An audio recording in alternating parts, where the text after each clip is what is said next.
Ineficacia de los actos jurídicos. Definición, categorías de ineficacia, efectos. La validez del negocio jurídico no se confunde con su eficacia, aunque la eficacia del acto jurídico presupone su validez. Este último es legítimo cuando está perfectamente conformado y no presenta vicios o defectos congénitos que afecten su estructura. Sin embargo, un acto jurídico válido puede ser ineficaz o devenir en ese modo. Cuando hablamos de ineficacia, hacemos referencia a la privación o la disminución de los efectos propios de un determinado negocio jurídico que las partes tuvieron en cuenta al momento de su celebración. Ahora bien, la eficacia puede ser considerada estructural o funcional. En el primero de los supuestos, la privación de los efectos propios de un negocio jurídico se produce por defectos en su estructura o por fallas existentes desde el mismo momento de la celebración del acto, por lo que prima la idea de nulidad. En cambio, la ineficacia funcional, cuando el negocio deja de ser apto para satisfacer los fines y los intereses prácticos que los sujetos se propusieron alcanzar en virtud de una causa extrínseca a las estructuras del negocio que es sobreviniente a su constitución. De esta manera se advierte que cuando nos referimos a la ineficacia de los actos jurídicos hacemos referencia a un concepto con significado amplio que comprende todos aquellos supuestos en los cuales el negocio jurídico carece de fuerza o eficacia para producir los efectos normales y propios de las partes que tuvieron en cuenta al tiempo de su celebración, ya sea por un vicio existente al momento de la celebración del acto referido a la estructura del acto jurídico, ineficacia estructural, o por circunstancias extrínsecas aparecidas con posterioridad a su celebración, ineficacia funcional. Así, la ineficacia como noción genérica comprende por un lado la invalidez de los actos jurídicos, es decir, la nulidad de la ineficacia estructural, y también la de inoponibilidad o ineficacia funcional, que es la que priva al acto de efecto solo respecto de determinadas personas. Noción de acto indirecto. El artículo 385 del Código dispone: acto indirecto, un acto jurídico celebrado para obtener un resultado que es propio a los efectos de otro acto, es válido si no se otorga para eludir una prohibición de la ley o para perjudicar a un tercero. El acto indirecto es una modalidad negocial a la que concurren los particulares valiéndose de un negocio jurídico típico, cuyas consecuencias normales aceptan con el propósito de obtener una finalidad ulterior distinta. Por ejemplo, son negocios indirectos la venta que se realiza no para transmitir la propiedad de una cosa, sino con el fin de garantía, la cesión de los derechos también con finalidad de asegurar derechos, entre otros. Es dable resaltar que la finalidad del negocio indirecto siempre debe ser lícita, pues si el negocio está dirigido a eludir normas imperativas, es decir, cuando se lo emplea para lograr a través de una vía oblicua fines que no se pueden obtener directamente, el acto constituirá un fraude a la ley. Nulidad, definición y fundamento. Hemos anticipado al hablar de la ineficacia estructural de los actos jurídicos que dicho concepto de carácter amplio comprende las situaciones de invalidez.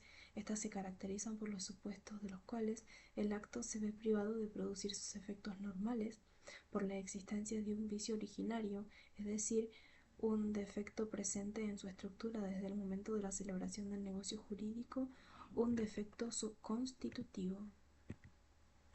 Desde esta perspectiva, un acto jurídico está afectado de nulidad cuando la ley, en virtud de causas existentes desde el origen mismo del acto, le priva a los efectos que regularmente debía producir. En otras palabras, la nulidad es una sanción legal que priva de sus efectos normales a un acto jurídico en virtud de una causa originaria, es decir, existente al momento de su celebración. Asimismo, es una ineficacia absoluta, en tanto, a diferencia de la inoponibilidad del acto jurídico inválido, es completamente nulo, no solo respecto de terceros, sino también entre las mismas partes que lo celebraron. Características generales. Dentro de las características generales que describen la nulidad podemos señalar las siguientes.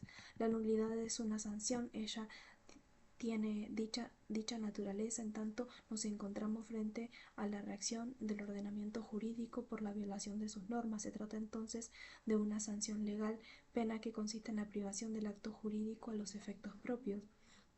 Es de carácter legal, en tanto debe provenir necesariamente de la ley, es decir, que ni los jueces ni las partes en ejercicio de su voluntad pueden crear nulidades diferentes a las especificaciones estipuladas por la ley. Asimismo, cabe destacar que la nulidad se genera frente a la existencia de un vicio o un defecto en la estructura del negocio jurídico, que debe estar presente a la celebración del acto. En efecto, la nulidad se caracteriza por la presencia de defectos originarios, intrínsecos y esenciales. Por último, la nulidad trae como consecuencia el resultado de privar al acto jurídico de los efectos normales que estaba destinado a producir y que las partes habían tenido en cuenta al momento de celebrarlo. Como ya dijimos, a diferencia de la inoponibilidad, en la nulidad la privación de los efectos es de carácter absoluta, por lo que afecta en consecuencia tanto a las partes como a los terceros. Clasificación de las nulidades, criterios de distinción. Se clasifican así: actos de nulidad absoluta y actos de nulidad relativa, artículo 387 y 388. Actos de nulidad total o parcial, artículo 389, nulidades absolutas y nulidades relativas. La distinción entre las de carácter absoluto y las de carácter relativo responde a una causal de naturaleza sustancial. En tanto, para poder determinar frente a qué tipo de nulidad nos encontramos, es necesario verificar el interés jurídico lesionado por el vicio. En esta línea, en los supuestos de nulidades absolutas, el vicio que afecta el acto jurídico que se reputa inválido lesiona un interés general, es decir, que se encuentra de por medio el orden público, a diferencia de los casos de nulidades relativas, en los cuales se afecta a un interés particular, esto es individual, de los sujetos que forman parte del negocio jurídico. Así, la nulidad absoluta ha sido establecida por el legislador en defensa del orden público para proteger el ordenamiento social y las buenas costumbres, y al contrario, la nulidad es relativa cuando solo se está afectando el interés particular de alguno de los contratantes.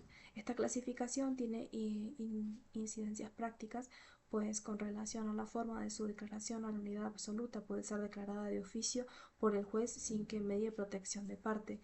También puede ser solicitada por el Ministerio Público y por cualquier interesado, salvo quien haya dado lugar a la nulidad, artículo 387. En cambio, en los casos de nulidad relativa, la situación es diferente. Al encontrarse de por medio los intereses particulares de las partes, la nulidad no solo puede ser declarada de oficio por el juez, sino que corresponde que sea pedida por la parte en cuyo beneficio se establece. Excepcionalmente puede invocarlo a la otra parte que si es de buena fe y si ha experimentado un perjuicio importante. Artículo 388. Por otro lado, cabe señalar que al acto afectado por una nulidad absoluta no es confirmable, en tanto por estar de por medio un interés de carácter general, es la misma sociedad la interesada en su invalidez. Por lo tanto, el acto podría llevarse a cabo nuevamente si el vicio que afecta al anterior y sin que sea posible su confirmación. En cambio, si se trata de una nulidad relativa, al estar en juego el interés de carácter particular, el vicio del que adolece el acto jurídico sí puede ser confirmado, ello es consagrado en el artículo 388. Finalmente decimos que la acción que se deriva de la nulidad absoluta es imprescriptible, mientras que la nulidad relativa puede sanearse por prescripción. Nulidades totales y parciales, teniendo en cuenta como criterio la distinción el alcance de la sanción de nulidad, podemos decir que estamos frente a una nulidad total cuando los efectos de ineficacia se propagan a la totalidad del acto jurídico. Por otro lado, nos encontramos con una nulidad parcial cuando solo una cláusula o disposición resulta ineficaz sin afectar la validez de aquellas partes no alcanzadas por la nulidad. En esta línea cabe tener en cuenta el artículo 389 del Código, que dispone principio de integración. Nulidad total es la que se extiende a todo el acto, nulidad parcial es la que se afecta a una o varias de sus disposiciones. La nulidad es una de las disposiciones que no afecta a las otras disposiciones válidas y son separables. Si no son separables porque el acto no puede subsistir sin cumplir su finalidad, se declara la nulidad total. En la nulidad parcial, en caso de ser necesario, el juez debe integrar el acto de acuerdo a su naturaleza y los intereses que razonablemente puedan considerarse perseguidos por las partes.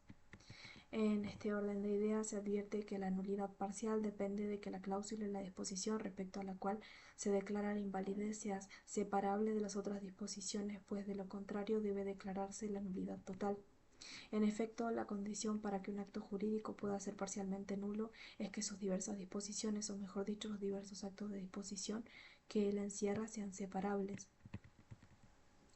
En los casos en los que pueda declararse solo la nulidad de alguna disposición y por lo tanto subsista la eficacia del acto jurídico, el magistrado debe integrar el acto de acuerdo con la naturaleza y los intereses que puedan considerarse perseguidos por las partes.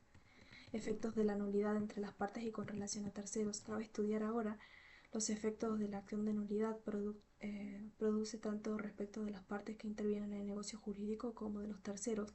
En primer lugar, el efecto propio que se deriva del análisis que hemos efectuado se centra en la idea de que un acto jurídico, al ser declarado nulo, no podrá producir los efectos normales que se tuvieron en cuenta al momento de celebrarlo, es decir, que tiene como consecuencia privarlo de sus efectos como si nunca hubiera existido. Ahora bien, el Código Civil y Comercial ha receptado jurídicamente esta problemática analizando adecuadamente los efectos producidos por la nulidad de los actos jurídicos en los artículos 390 y 392.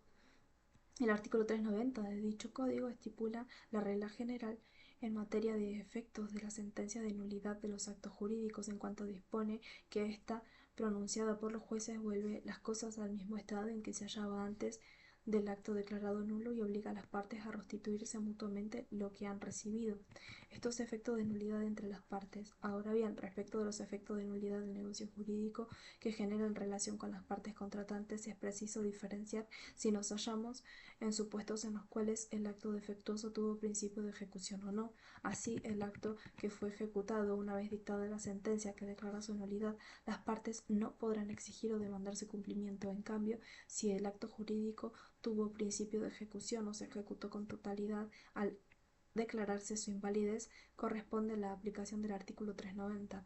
De este modo, las partes deben restituirse mutuamente lo obtenido en virtud del acto anulado, a fin de volver las cosas al estado anterior.